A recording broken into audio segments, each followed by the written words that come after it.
नमस्कार दोस्तों, स्वागत है आप सभी का ऑल एग्जाम गाइड गुरु के यूट्यूब प्लेटफॉर्म पर। आज है 6 अगस्त 2020। 6 अगस्त 2020 के करंट अफेयर के सभी महत्वपूर्ण प्रश्न हम एमसीक्यू के माध्यम से हल करते हैं। तो चलिए शुरू करते हैं दोस्तों आज का अंक। आज का पहला क्वेश्चन है, हाल ही में मार्क एंथोनी फिलिप किस देश के प्रधानमंत्री चुने गए हैं? ऑप्शंस दिए गए हैं, मलेशिया, आइवरी कोस्ट, गुयाना और इनमें से कोई नहीं। तो दोस्तों हाल ही में मार्क एंथोनी फिलिप को गुयाना देश का पीएम प्राइम मिनिस्टर नियुक्त किया गया है। दोस्तों हमने कल के अंक में पढ़ा था कि मोहम्मद इरफान अली गुयाना देश के प्रेसिडेंट नियुक्त किए गए हैं, राष्ट्रपति चुने गए हैं, और Anthony Philip prime minister.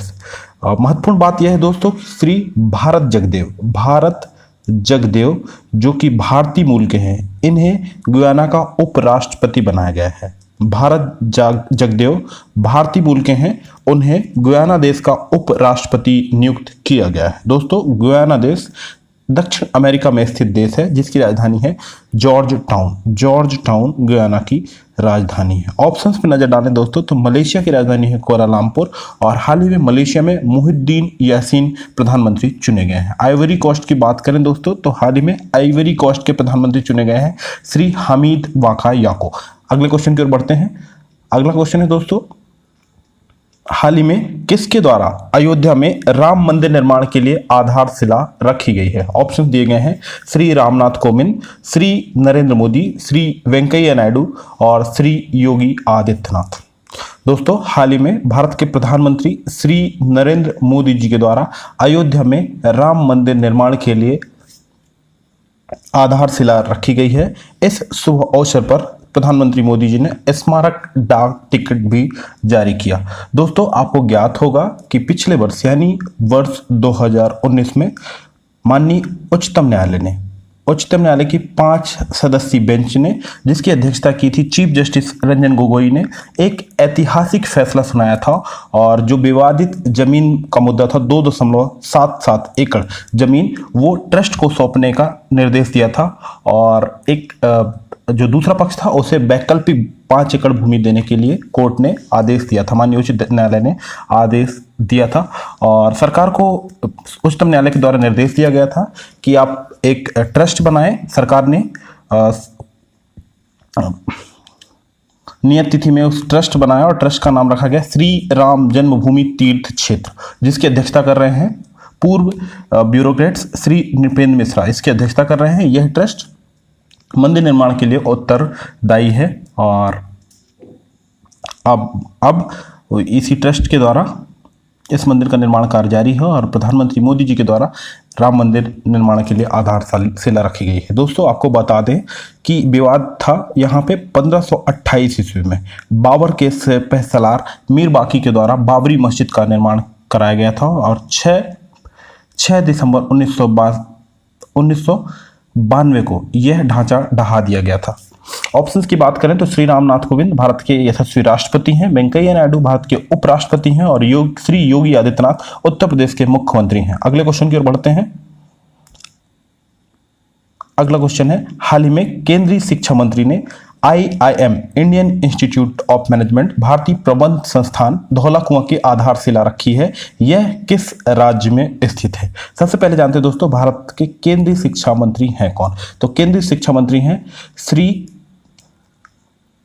Ramesh Pokhriyal Nishank. Doctor Ramesh Pokhriyal Nishank Bharat के शिक्षा मंत्री हैं। तो डॉक्टर रमेश पोखरियाल निशंक ने IIM धौलाकुआं की आधारशिला रखी है सिरमौर डिस्ट्रिक्ट हिमाचल प्रदेश में यह प्रबंध संस्थान की स्थापना की गई है। हिमाचल प्रदेश की बात करें दोस्तों तो हिमाचल प्रदेश की राजधानी है शिमला। यहाँ के CM है श्री जयराम ठाकुर, गवर्नर हैं यहाँ पे श्री बंडारू दत्तात्रेय। हिमाचल प्रदेश में बात करें दोस्तों तो ग्रेट हिमालय, पिन वैली, खीरगंगा, इंदर किला तथा सिम्बाल बारा जैसे प्रसिद्ध नेशनल पार्क स्थित है हिमाचल प्रदेश में। अगले क्वेश्चन की ओर बात बढ़ते हैं दोस्तों।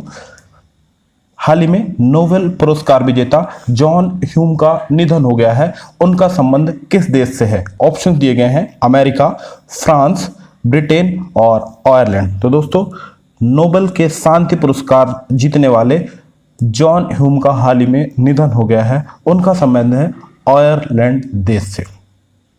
आयरलैंड देश से उनका संबंध है। 1998 में 1998 में उन्हें नॉर्थ आयरलैंड में शांति बहाली के लिए दुनिया के सर्वोच्च पुरस्कार नोबेल के शांति से नवाजा गया था 1998 में जॉन ह्यूम को, और वे आयरलैंड के प्रोमिनेंट राजनेता रहे हैं जॉन ह्यूम, और हाल ही में उनका निधन हो गया है।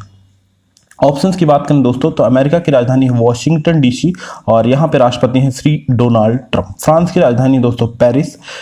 इमैनुअल मैक्रोन वर्तमान में फ्रांस के राष्ट्रपति हैं। ब्रिटेन की बात करें तो लंदन यहाँ की राजधानी है और बोरिस जॉनसन यहाँ के प्रधानमंत्री हैं। आयरलैंड की बात करें तो डबलिन आयरलैंड की राजधानी है और माइकल मार्टिन यहाँ के प्रधानमंत्री हैं। अगले क्वेश्चन की ओर बढ़ते हैं।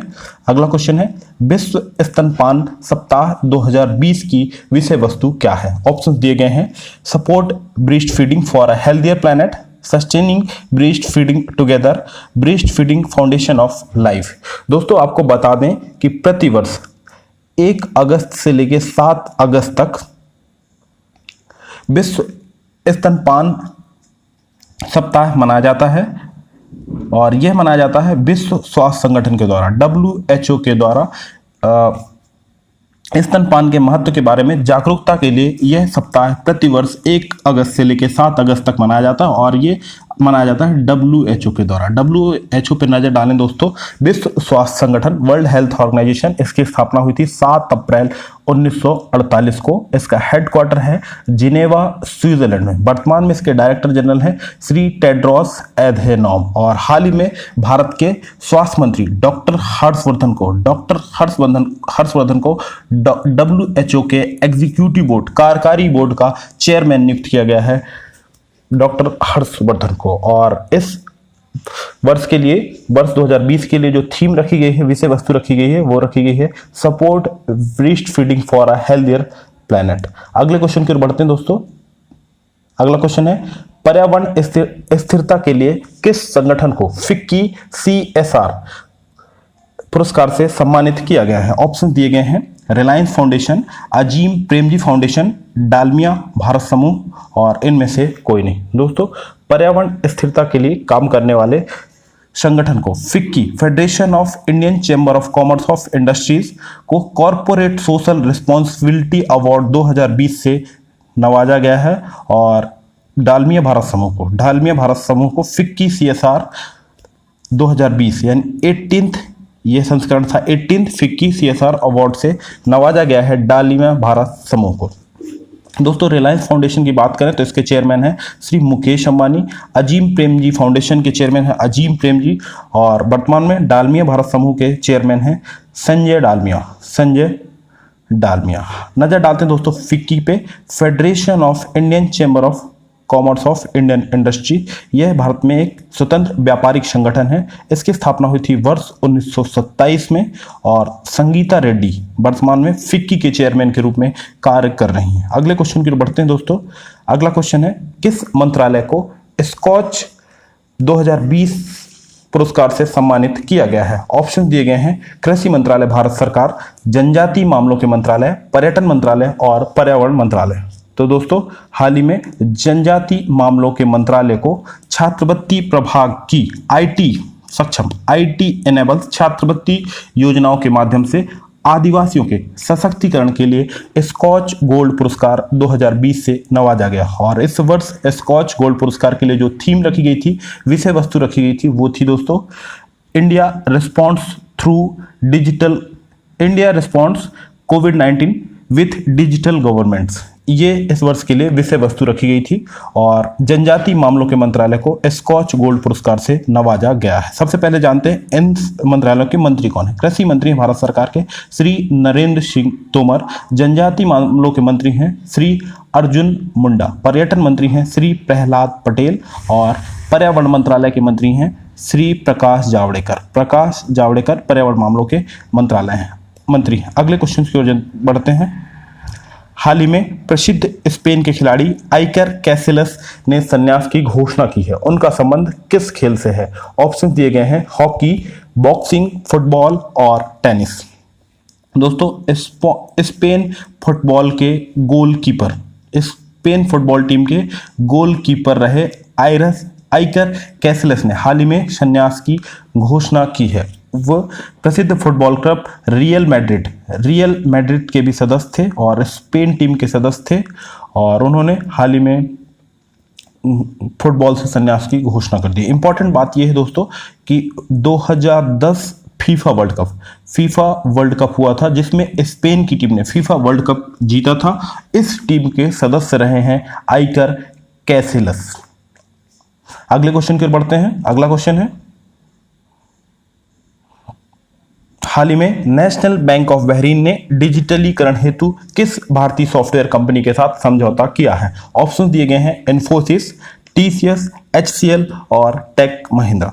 तो दोस्तों, हाल ही में नेशनल बैंक ऑफ बहरीन ने डिजिटलीकरण हेतु भारतीय सॉफ्टवेयर कंपनी इन्फोसिस के साथ समझौता किया है। इन्फोसिस पे नजर डालें दोस्तों, तो यह कंपनी के संस्थापक रहे हैं नंदन नीलकेणी, जिन्हें भारत में आधार क्रांति का जनक कहा जाता है। जो आधार कार्ड बनने की प्रक्रिया चली हुई, इनके निर्देशक थे नंदन नीलकेणी, और ये इन्फोसिस के संस्थापक सदस्यों में रहे। तथा एन नारायण मूर्ति। इन्फोसिस की स्थापना हुई थी वर्ष 1981 में। इसका हेडक्वार्टर है बेंगलोर, कर्नाटक में। वर्तमान में सलील पारेख इसके सीईओ, चीफ एग्जीक्यूटिव ऑफिसर्स के रूप में कार्य कर रहे हैं। टीसीएस पे नजर डालें दोस्तों, टाटा समूह की कंपनी है, टाटा कंसल्टेंसी सर्विसेज।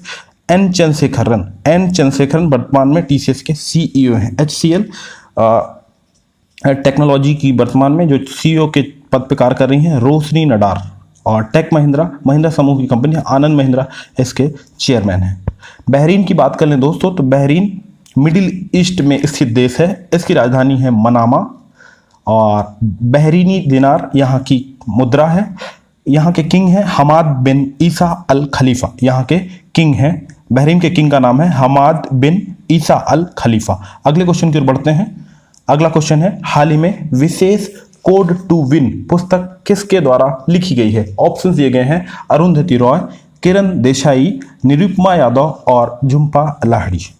तो दोस्तों, हाल ही में विशेष कोड टू विन पुस्तक लिखी गई है निरुपमा यादव। ये पहले स्पोर्ट्स वुमेन रही हैं और बाद में राइटर हो गई हैं निरुपमा यादव। हाल ही में इनके द्वारा पुस्तक लिखी गई है विशेष कोड टू विन। यह पुस्तक लिखी गई है दोस्तों भृगुवंशी। ये भारत के यंगेस्ट बास्केटबॉल टीम के कप्तान रहे हैं भृगुवंशी।